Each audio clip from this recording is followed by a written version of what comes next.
When I met up with the officials, I was welcomed into a new job, a time traveler for the United States of America. This woman claims to be from the year 2100. We sat down with her for an interview as she told us her story. She talked about a future president of the United States and gave amazing details about the future. Watch this and decide for yourself. Hello, my name is Mona, and I'm a time traveler from the year 2100. I was born and raised in that time, and I've just completed my 20-year contract. I was working for the US government in the time traveling community, and now I want to share these secrets to the world.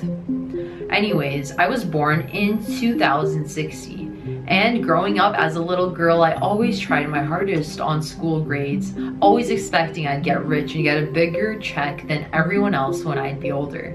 I kept this mindset for years, and it transferred with me to junior high. And one day my parents received a very important envelope from two men in black suits on our front door and were told only I could see what it said, and if they read it, the men would know. I read it, and it gave me directions on how to meet up with the officials of the government.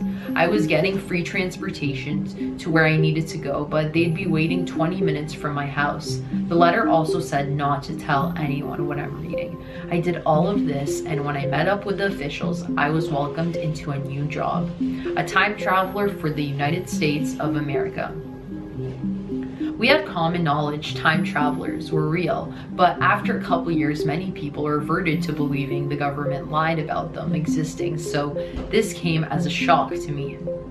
The process of me becoming a time traveler was difficult. I had to leave my home state and live in some underground bunker in the middle of nowhere. I was no longer in school as well, and the only thing I had for education-wise was being taught how to time travel and about being a time traveler by government officials.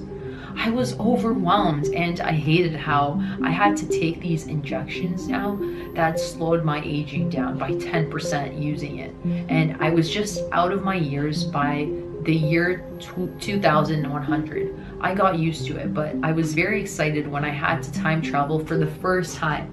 It was very hard to figure out our equipment, but when I did, it was amazing. I traveled to early 2000s and even as far as 1950s. My job was to document notes over and over again on tragedies I will not talk about because I could go on forever about the topic. It's extremely boring for the most part. I wasn't paid for the job, but the only thing I got was the living situation underground. It sounds boring, but I had access to many free things that would let me relax and even have fun after my job. I was given a special jacket for my mission, and all our jackets were color-coded by how much power we had. Most time travelers had the lowest power since we were just workers to the government and not people. One of the saddest things to happen to me was that I had many friends who took their own life during the years we worked. I couldn't stop crying every time it happened. I'm gonna start telling you guys what the future is like.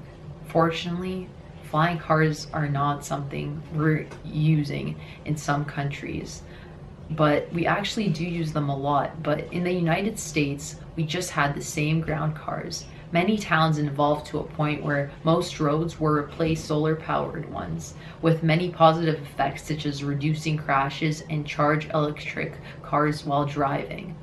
The global warming crisis affected the United States real bad, so you guys can guess the sea levels rose and it's only gotten hot. We've been trying as hard as possible to reverse all these years of destruction to the ozone layer. Third world countries right now in the future have unique cities, to say the least, very different from traditional North American and European ones, technically adapted to all of their problems. My next prediction is that the president right now is Lux von Trion, and he is 65 years old and is a very kind president, even if he doesn't do a good job as much as other presidents. But he has gotten credit for maybe piloting us outside of a war in Asia and not getting involved. Genetic engineering is very successful as well as in the future, and we use it to cure diseases and to change our physical and mental capabilities. we are able to enhance human beings to a better stage of evolution. I could sit here for hours talking about more technology, but I'd have to do that another time. Right now, I have to leave. I am safe where I am, and I may not say anything else to the public. Goodbye, and good luck, everyone. What do you think? Is this lady an actual time traveler from the year 2100? Be sure to leave your thoughts down in the comments below. We at Apex TV have a bunch of live streams coming up. To ensure you don't miss them, subscribe and turn on notifications. Thanks so much for watching this video, everybody. We really appreciate it from the bottom of our heart. It would mean the absolute world to us if you could leave a like on this video if you enjoyed it. Thanks again for watching, and we'll see you in the next video. Peace out.